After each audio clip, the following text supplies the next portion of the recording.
Welcome to the deep dive. Today, we're taking a deep dive into some fascinating excerpts from the book Why We Think as We Do. 20 philosophers from 1500 to the present that shaped us. We're going to focus on 10 thinkers from that book, spanning from, well, the Renaissance to the Enlightenment. And we'll discover how their ideas about power, knowledge, the human condition, these ideas, they still impact us today. Absolutely. And our journey kicks off with Niccolo Machiavelli. His name, it's almost synonymous with like cunning, ruthless ambition. Right. But, is that really fair? Well, it's a bit more nuanced than that. Machiavelli was a diplomat from Florence, and he lived in a time of really intense political upheaval in Italy.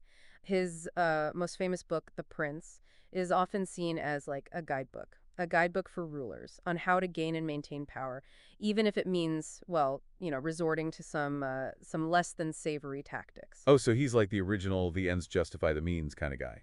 Well, his concept of virtue is really key here, and that's often, translated as virtue. But for Machiavelli, virtue wasn't about being morally good, in the traditional sense. It was about having the qualities needed for effective leadership, like a strategic mind, decisiveness, and yeah, even a willingness to be ruthless when necessary. That's a far cry from the virtues that, we typically think about. Exactly. Machiavelli, he believed that a ruler's main responsibility was to maintain stability, security. Even if it meant making some really tough choices that might appear morally questionable. And of course, he had that famous line, "It is so safer to be feared than loved if you cannot be both." Right. Chilling stuff. Makes you wonder if, anyone in power today ever thinks along those lines. Yeah, it's definitely something to think about. But, it's important to remember that Machiavelli, he also had a more nuanced side. In his work, Discourses on Livy, he expresses admiration for republics, and he believed that conflict could actually have a positive role in preserving liberty. So maybe Machiavelli isn't quite the villain that he's made out to be. It seems he had some surprisingly modern ideas about, citizen participation and the balance of power. Yeah, and those ideas, they've really echoed through the centuries. They've influenced the development of modern democratic thought. Let's move on to Francis Bacon, a true champion of the scientific method. Right. Bacon was a major figure in the scientific revolution. He advocated for a whole new way of thinking, one based on observation, experimentation, and inductive reasoning. He was basically saying, let's stop blindly accepting what authorities tell us and start, figuring things out for ourselves. Exactly. He believed in testing ideas against the evidence instead of just relying on, tradition or dogma. He even outlined a plan for what he called the Great Instauration, which was this grand project to reform knowledge and build a new foundation for science. He had some really insightful things to say about the human mind, too, right? He did. He recognized that our minds tend to make errors, and he called these errors the four idols of the mind.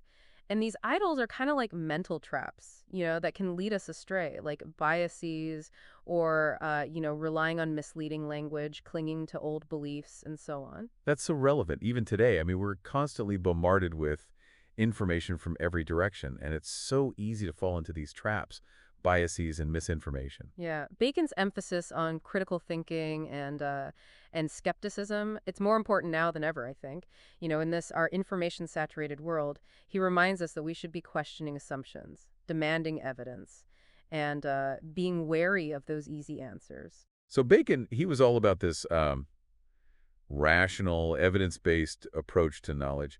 But he was also, a pretty savvy political player, wasn't he? Oh, he was. He served as Lord Chancellor of England, and he wrote a lot about politics and statecraft. In his essay of studies, for example, he offers some practical advice on how to use knowledge for, well, personal gain and political gain. So it seems like there's more to Bacon than just, the scientific method. He understood the power of knowledge, not just for understanding the world, but also, for navigating its complexities. Right. Now let's move on to a philosopher who took a very different approach to knowledge, René Descartes. Okay. Descartes, he's probably best known for that famous declaration, "I think, therefore I am." Right. And that statement, it's like the culmination of his method of radical doubt, where he basically questioned everything he thought he knew, until he got to this one unshakable truth. And that truth is that the act of doubting itself proves that there's a thinking self doing the doubting. It's like, even if I can doubt everything else, I can't doubt that I'm doubting. Exactly. And from this foundation, he set out to like rebuild knowledge on a more certain basis. And he also made a major contribution with his mind-body dualism. And this is the idea that the mind and body are like separate things, right? Yes. Descartes, he believed that the mind, it's a non-physical substance and it's separate from the physical world. And this idea, I mean, it's been hugely influential, but also incredibly controversial. Yeah, I can see why it raises all these questions about how the mind and body interact if they're, fundamentally different. Yeah, and even back then, Princess Elizabeth of Bohemia, she challenged Descartes on this point. She asked, if the mind is immaterial, how can it possibly have any effect on the physical body? And it's a question that still, it still bothers philosophers even today. Wow. So Descartes, he left us with some pretty big questions, but his emphasis on reason and the search for certainty, that's had a lasting impact on Western philosophy. Yeah, absolutely. Next up, we have Thomas Hobbes, a philosopher who lived through the tumultuous English Civil War, and he developed some really, well, kind of stark views about human nature and the need for, a really strong sovereign. Okay. So his book Leviathan, it's a classic political philosophy, and that cover image, the giant king made up of all these tiny people, it's pretty striking. Yeah, it is, and it perfectly captures Hobbes's main argument. He believed that without a strong sovereign to keep order, human life, it would basically just descend into chaos, a war of all against all, he called it. He had a pretty pessimistic view of human nature, saw us as driven by, self-preservation and this relentless pursuit of power. So not exactly like Mr. Rogers. No, no, not at all. But, he was writing during a time of huge upheaval. And his ideas, I mean, they were shaped by the violence, the chaos that he saw all around him.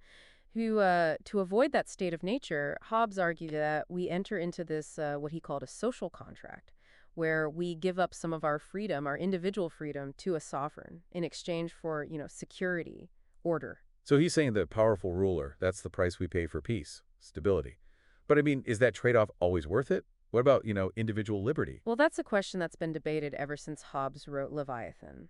And it's a question that's still relevant today, as we try to figure out the balance between security and freedom in a world with, well, all these new challenges and threats. Yeah, Hobbes definitely makes you think. You could really see how, like, his ideas were shaped by his time. Oh, absolutely. I mean, the English Civil War, it really had a profound impact on his thinking. For sure. And well, speaking of influential thinkers, our next philosopher, he had a very different take on individual rights and the role of government. You're talking about John Locke, a true champion of, individual liberty and limited government. Right. Locke believed in natural rights, the idea that we're all born with these inherent rights to life, liberty, and property.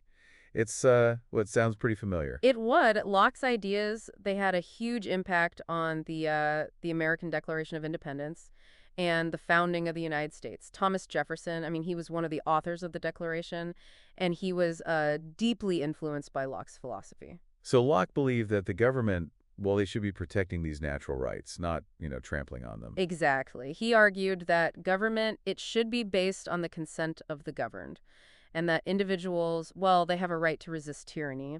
He also made some really important contributions to the theory of knowledge. He suggested that we're born as like blank slates, tabula rasa, and that all knowledge comes from experience. So that's a pretty big shift from the idea that, we're born with innate ideas. Oh, it was revolutionary. It really emphasized the role of, education and experience in shaping who we are. I mean, Locke's ideas are still, well, they're still debated today, especially his views on property and how they relate to, some historical injustices, like colonialism. Yeah, that's an important point. Locke's work has had a huge impact, but it's also important to, to look at it critically, think about its historical context and how it's been used to, well, to justify both liberation and oppression. For sure. Now let's move on to Baruch Spinoza, a philosopher whose ideas were so radical that, I mean, he was excommunicated from his own community. Spinoza was a true iconoclast. He challenged, those traditional religious views. He argued that God and nature, they're actually one and the same, a concept known as substance monism. So instead of like a God who's separate from the world, Spinoza saw God as well, is like the underlying substance of all reality. Exactly. He rejected the idea of a personal God, one who intervenes in human affairs. Instead, he saw the divine as immanent, in Yeah. all things. And this had a huge impact on how he viewed the universe and our place in it. Spinoza also had some really fascinating ideas about human emotions. He viewed them not as good or bad, but as arising from our understanding or misunderstanding of the world. His approach was really different from, traditional moral philosophy. He believed that understanding our emotions and their causes, well, that's the key to achieving greater freedom and happiness. It's like a much more naturalistic view of human nature, isn't it? I mean, Spinoza's ideas were, well, they were groundbreaking, and they really, paved the way for more modern approaches to psychology and ethics. Yeah, definitely. Next, we'll be exploring the work of Gottfried Wilhelm Leibniz. He was this polymath who made significant contributions to philosophy, mathematics. I mean, he even invented calculus, independently of Newton. Yeah. He must have been a busy guy. He was one of the great minds of his time. But for our purposes, let's focus on his concept of monads. They're like these fundamental, indivisible units of reality that make up, well, everything, the whole universe. Oh, so he's saying that, like, everything is made up of these tiny, tiny building blocks. Yes, but they're not material building blocks, like atoms.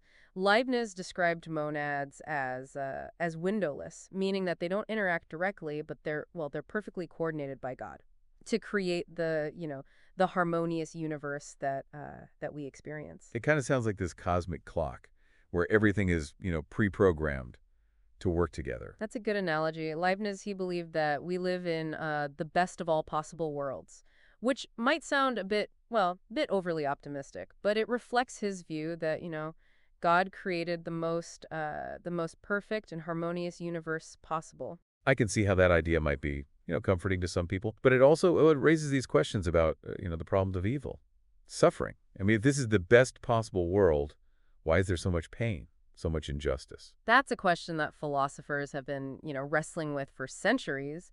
And Leibniz's response, it wasn't always satisfying to his critics, but his ideas about monads and pre-established harmony, they were really influential in shaping later philosophical and scientific thought. Yeah, for sure. Moving on, let's explore the pretty radical ideas of George Berkeley, a philosopher who really, challenged our very assumptions about the nature of reality. Berkeley's famous for his statement "to be is to be perceived," and that sums up his philosophy of immaterialism. So he's saying that, like, physical objects, they only exist if they're being perceived by a mind. Exactly. Berkeley argued that there's no such thing as matter, independent of mind. What we perceive as, the physical world, it's actually a collection of ideas in the mind of God. Okay.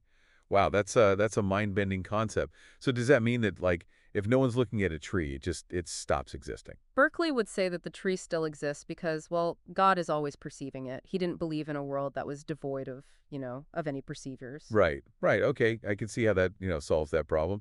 But it also raises some questions about, the role of God in his philosophy. Is God just like this super perceiver who's, holding the whole universe together? That's one way to interpret it. Berkeley's philosophy is, well, it's complex. It's been the subject of a lot of debate, but it forces us to question our assumptions about the nature of reality and how we perceive the world around us. It certainly makes you wonder, what's really out there, doesn't it? It does. Next end is David Hume, a Scottish philosopher known for his skepticism and his really witty, engaging writing style. Yeah, Hume, he had a knack for making even, complex philosophical arguments, well, entertaining. He did. He was a master of clarity, and he used these vivid examples to illustrate his points. One of his most famous arguments was his critique of causality, Right. and he questioned the idea that we can never really know, cause and effect. Right, exactly. Hume, he argued that we never actually observe, causality directly, only a sequence of events. So we see one billiard ball hit another, and then, the second ball moves, but we don't actually see the cause. That makes the second ball move. So he's saying that we just assume a cause and effect relationship based on our experience. but we can't really be certain that it's really there. Exactly. He argued that our belief in causality, it's based on custom and habit, not on any logical proof. And this has, major implications for how we understand, well, science and knowledge in general. It makes you realize how much of what we believe is just, based on assumptions, interpretations, not on absolute certainty. Right. And Hume, he also applied his skepticism to religious belief. He argued that we should be, well, wary of claims about, miracles and the supernatural. Yeah, he was a bold thinker. He wasn't afraid to challenge, conventional wisdom, whether it was about the laws of physics or the tenets of religion. Now get ready for Immanuel Kant, a philosopher whose ideas were, well, they were notoriously complex, but also incredibly influential in, shaping modern thought. Kant, he was known for his really rigorous and systematic approach to philosophy. Right? I've heard that he was so punctual that people in his town would actually set their clocks by his daily walks. That's right. Kant, he was a creature of habit, but his ideas, they were anything but, ordinary. He revolutionized philosophy with his Copernican revolution in epistemology. Copernican revolution. That sounds pretty dramatic. What did he mean by that? Well, just as Copernicus, overturned the geocentric view of the universe, Kant, he turned traditional epistemology on its head. He argued that instead of, our minds passively conforming to the world, it's actually the world that conforms to the structure of our minds. So he's saying that like our minds, they shape how we experience reality. Exactly. He argued that we have these innate categories of understanding, like space, time, and causality, and those categories structure our experience of the world. So we don't just, passively receive information from the world. We actively organize it and interpret it through these mental categories. Precisely. And that means that we can never really know the world, in itself, what he called the noumenal realm, only the world as it appears to us, the phenomenal realm. That's a pretty profound idea.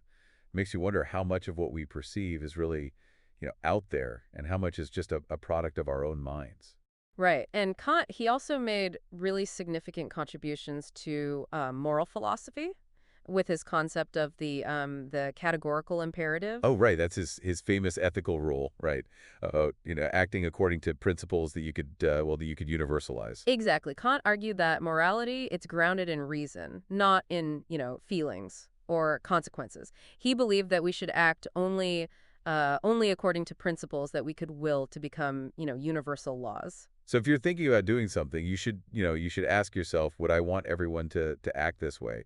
And if not, then it's probably not, morally right. That's a good way to put it. Kant's ethics, they've been super influential, but they've also, been subject to some criticism and debate. But his emphasis on the importance of reason and moral principles, that definitely continues to resonate today. Absolutely. Now let's move on to Georg Wilhelm Friedrich Hegel.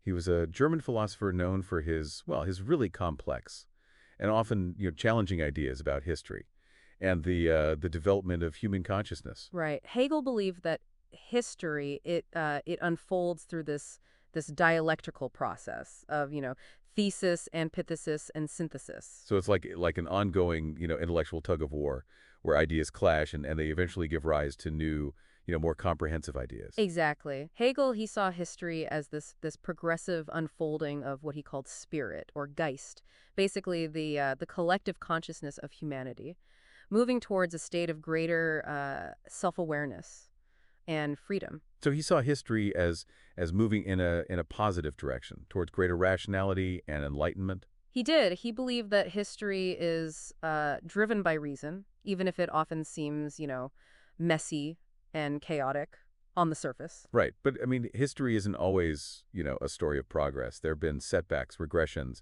even, periods of darkness. How did Hegel account for those? Well, he acknowledged that history is not, this smooth linear process. There are, conflicts, contradictions, even moments of regression. But he believed that ultimately these are all, they're all part of this larger dialectical process that drives history forward. It's a fascinating way to think about history. But wasn't Hegel also, a proponent of the Prussian state? which, I mean, that doesn't really seem to square with his ideas about individual freedom. Well, Hegel's political views they're complex, and they've been, the subject of a lot of debate. He did believe that the state plays, this crucial role in realizing freedom on a collective level, but he also recognized the potential for the state to become, tyrannical if it oversteps its bounds. It's a good reminder that even great philosophers can have their blind spots. Yeah. Now let's turn to Arthur Schopenhauer, a philosopher whose outlook on life was, well, much darker and more pessimistic than Hegel's. Schopenhauer is, well, he's known for his philosophy of pessimism. He is. Unlike Hegel, who saw, reason and progress at the heart of reality, Schopenhauer saw this blind, irrational force that he called the will.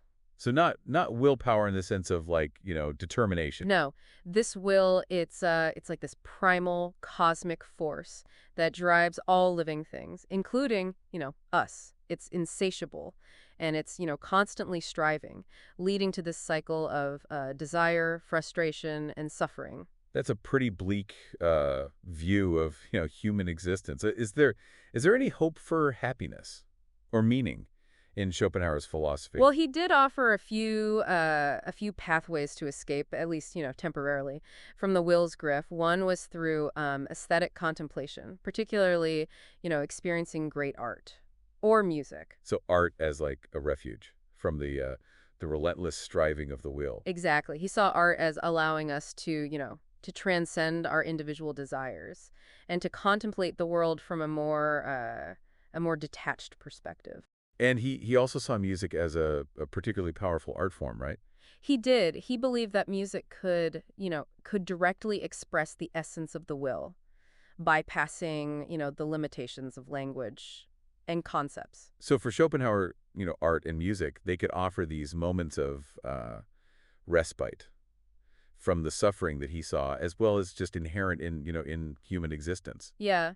And he also he advocated for compassion as a way to, lessen suffering. And he saw asceticism, the renunciation of worldly desires, as a path to, to quieting the will's demands. Schopenhauer is a fascinating figure, even if his philosophy is a little bit on the gloomy side. Yeah. Now let's turn to a philosopher who offered a much more optimistic and hopeful view of human potential. John Stuart Mill. Okay. Mill, he was a champion of individual liberty and social reform. And he was also a big proponent of utilitarianism, right? The idea that the goal of morality is to promote the greatest happiness for the greatest number of people. That's right. But Mill's version of utilitarianism, it was a bit more nuanced than, earlier thinkers like Jeremy Bentham. He believed that we should consider not just, the quantity of happiness, but also its quality. So it's not just about maximizing pleasure and minimizing pain, but it's also about cultivating higher pleasures, like intellectual and moral fulfillment. Exactly. And he famously said, "It is better to be a human being dissatisfied than a pig satisfied. Better to be Socrates dissatisfied than a fool satisfied." He believed that human beings, they're capable of much more than just pursuing those base pleasures. Right. And his masterpiece on liberty, it's a passionate defense of individual freedom and a warning against the tyranny of the majority.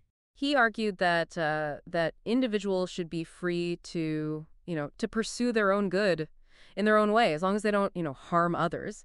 And this harm principle, it's been incredibly influential in shaping debates about free speech, censorship, and the role of government. Mill was a true liberal in the best sense of the word.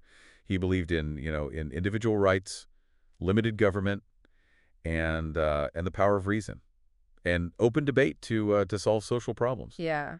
And he was also a strong advocate for women's rights, and he wrote this really powerful critique of the patriarchal norms of his heart in his book, The Subjection of Women. Mill's ideas, they're still so relevant today as we grapple with these questions about individual freedom, social justice, and the role of government in our lives. Absolutely.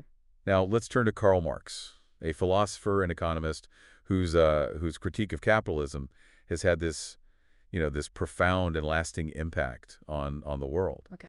Marx, he's best known for his theory of historical materialism, which is the idea that, history is driven by economic forces and class struggle. Right. He believed that that capitalism, while it's produced, a lot of wealth, it's inherently exploitative, because it creates a system where a small class of capitalists, the bourgeoisie, they own the means of production, while a large class of workers, the proletariat, are forced to sell their labor. And he saw this dynamic as leading to alienation, inequality, and ultimately, revolution. Exactly. He believed that the contradictions inherent in capitalism would eventually lead to its downfall, and the emergence of a socialist society where the means of production would be, owned collectively. Marx's ideas, I mean, they've been hugely influential. They've inspired revolutions and social movements all over the world.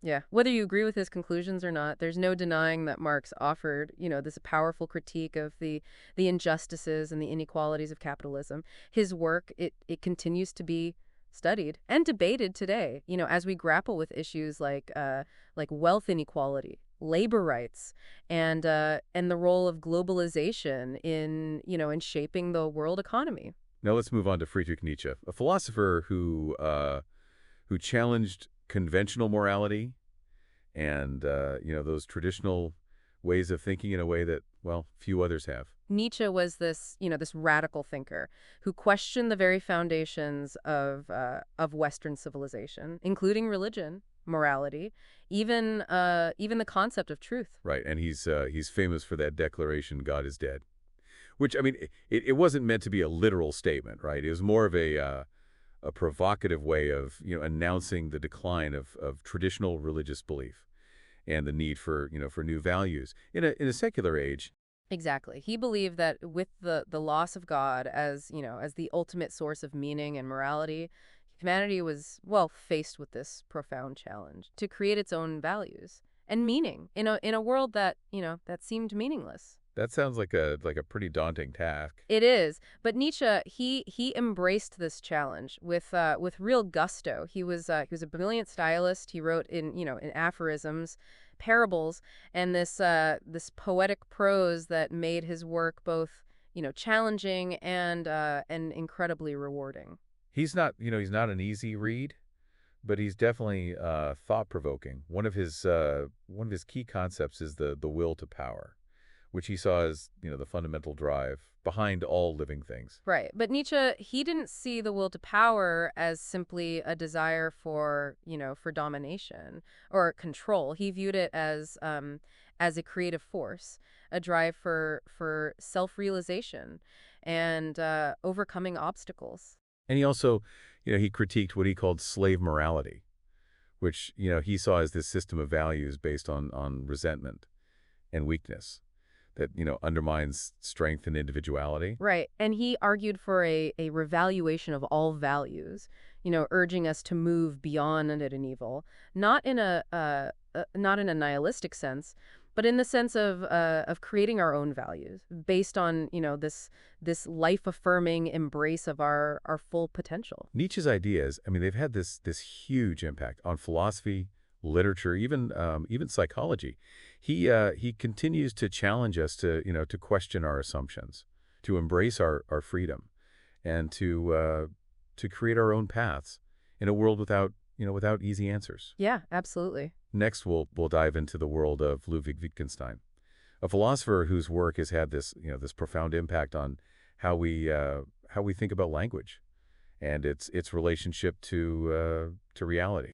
Right. Wittgenstein is known for his really unique approach to philosophy. I mean, he wasn't trying to build, these grand systems or to solve like those traditional philosophical problems. He was more interested in clarifying how we use language and how philosophical problems often arise from misunderstandings about language. Right, and his early work, culminating in the Tractatus Logica Philosophicus, it focused on defining the limits of meaningful language. He argued that language, it can only represent facts about the world, and that we run into problems when we try to talk about things that lie beyond the realm of the sayable. Yeah, and he famously concluded the Tractatus by saying, whereof one cannot speak, thereof one must be silent. It's a powerful statement about the limitations of language. It is, but in his later work, Wittgenstein, he started to question his earlier views. He came to see language not as like this fixed system of representation, but as a dynamic tool that we use in all sorts of ways, what he called language games. So he shifted from seeing language as primarily about representing facts to seeing it as a tool for doing things in the world. Exactly. He argued that that meaning it doesn't come from some abstract correspondence between language and reality, but from how we actually use words in different contexts. So the meaning of a word, it's determined by its use.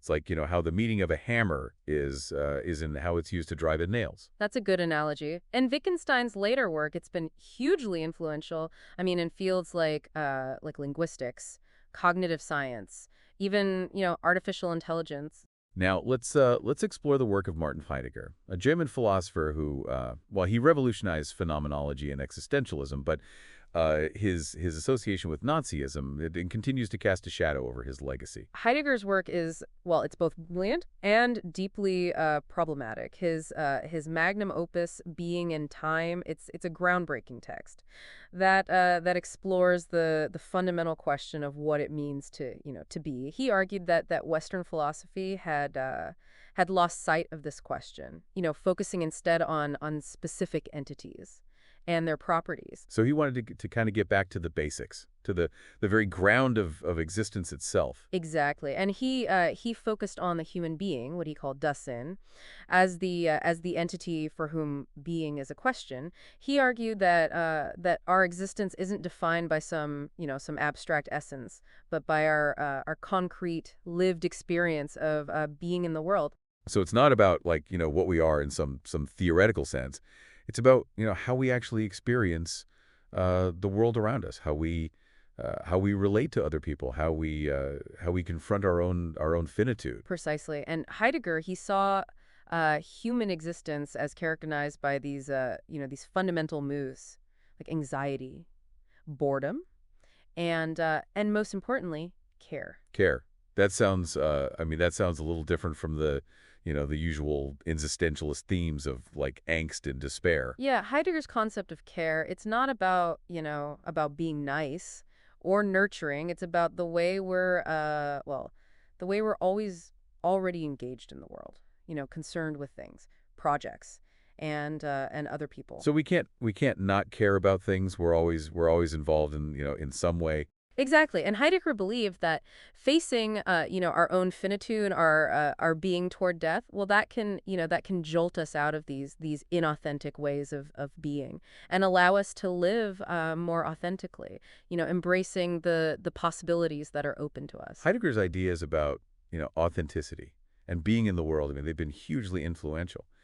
But we can't ignore his association with Nazism. How do we reconcile his philosophical brilliance with his deeply flawed political choices? Yeah, that's a tough question, and there's no easy answer. Some people argue that we can separate his philosophy from his politics, while others see his political views as deeply intertwined with his philosophical ideas. It's a debate that continues to rage among scholars, and it's a good reminder that even brilliant minds can be susceptible to dangerous ideologies. It's a cautionary tale Yeah, for all of it us. is. Now let's turn to Jean-Paul Sartre, a French philosopher and playwright, novelist, and political activist who really brought existentialism to the forefront of popular culture. Right. Sartre, he was a true public intellectual. He believed that philosophy it shouldn't be, confined to academia. It should engage with the real world and its problems. Absolutely. And he was deeply involved in, political activism, and he saw his philosophical work as having these practical implications for how we live and how we organize society. And he's famous for that statement. Existence precedes essence. Right. And that phrase really, captures the heart of existentialism. It means that humans, well, we're not born with some predetermined purpose. We first exist. And then we create our own essence through our choices and actions. Exactly. And Sartre believed that we're condemned to be free, which is both it's exhilarating and terrifying. It means that we're responsible for our own lives, but it also means that there are no preset guidelines for how we should live. Right. It puts a lot of pressure on the individual. It does. But Sartre, he saw this freedom as what makes us truly human. He believed that we should embrace our freedom and create meaning in a world without inherent meaning. Yeah, absolutely. And he also explored the complexities of, interpersonal relationships. His play No Exit is this really chilling depiction of how our interactions with others can be, well, they can be a source of joy, but also a source of torment. Right. And that famous line, hell is other people. I mean, it's not meant to be like this cynical statement, right? It's more of an acknowledgement that our relationships with others, they're often they're fraught with conflict, misunderstandings, and power dynamics. It's a reminder that our freedom is always intertwined with the freedom of others.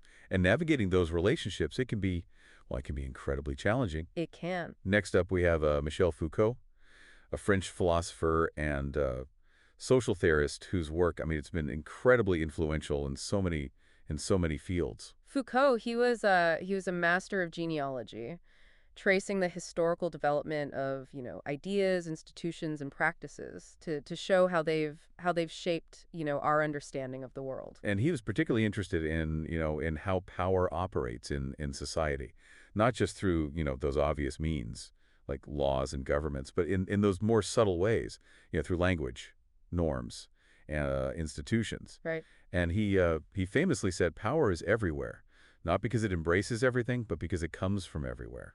Right, and he analyzed how power is exercised through discourses, which are, ways of talking about things that create categories, define norms, and exclude certain viewpoints.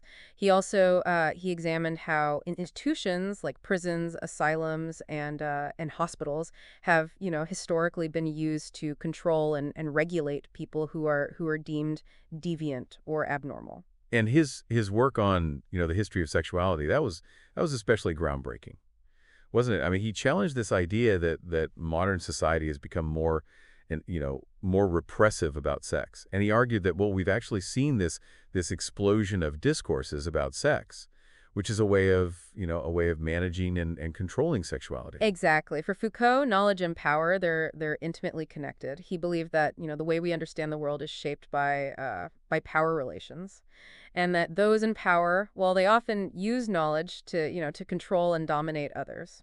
It's a pretty sobering thought, isn't it? It makes you wonder how much of what we take for granted as truth is really just a product of power structures. It is. Foucault's work is it's definitely challenging, but it also, helps us to see the world in this new light and to question assumptions that we might not even realize we're making. Yeah, for sure. And finally, we come to John Rawls, a political philosopher whose work has had this profound impact on how we think about justice and fairness in society. Right. Rawls, he was a champion of, liberal egalitarianism.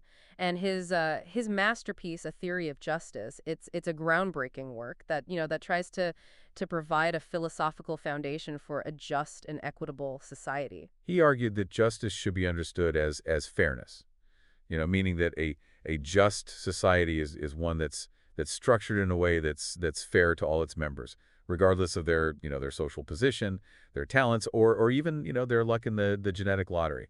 And he used this thought experiment called the original position to figure out what principles of justice, what principles rational people would agree to if they didn't know, their own place in society. So it's like we're designing a society from scratch, but we're doing it behind this veil of ignorance. So we don't know if we'll end up rich or poor, healthy or sick, talented or not. Exactly. And Rawls, he argued that under these conditions, rational people, They would agree to two fundamental principles of justice. First, equal basic liberties for all, and second, a system where social and economic inequalities they're allowed only if they benefit the least advantaged members of society. Right. And that second principle, that's known as the difference principle.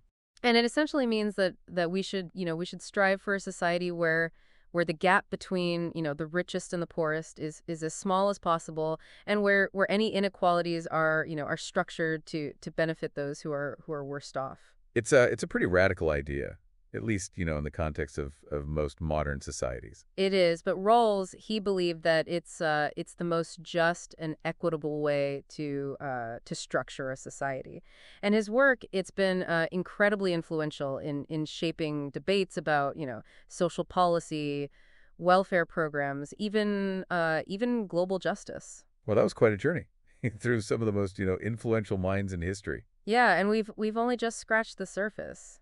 It's amazing how these thinkers, I mean, separated by time and place, they grappled with questions that are still so relevant to us today. It is, from Machiavelli's insights into, power and leadership to Rawls's vision of a just society, their ideas. I mean, they continue to shape our understanding of the world and our place in it. Yeah. What strikes me is how these philosophers, they weren't afraid to challenge the status quo, you know? Right. They questioned assumptions, pushed boundaries, and they forced us to rethink, what we thought we knew about ourselves and the universe. And I think that's one of the most valuable lessons, we can take away from this deep dive. It is. Philosophy, it's not about, memorizing facts or accepting dogma.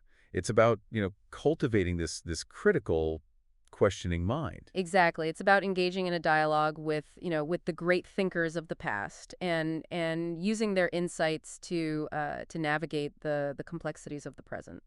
And as we've seen, these philosophers, they offer this wide range of perspectives on some of the most, fundamental questions of human existence. What does it mean to live a good life? What is the nature of reality? How should we organize society? I mean, there are no easy answers to these questions. There aren't.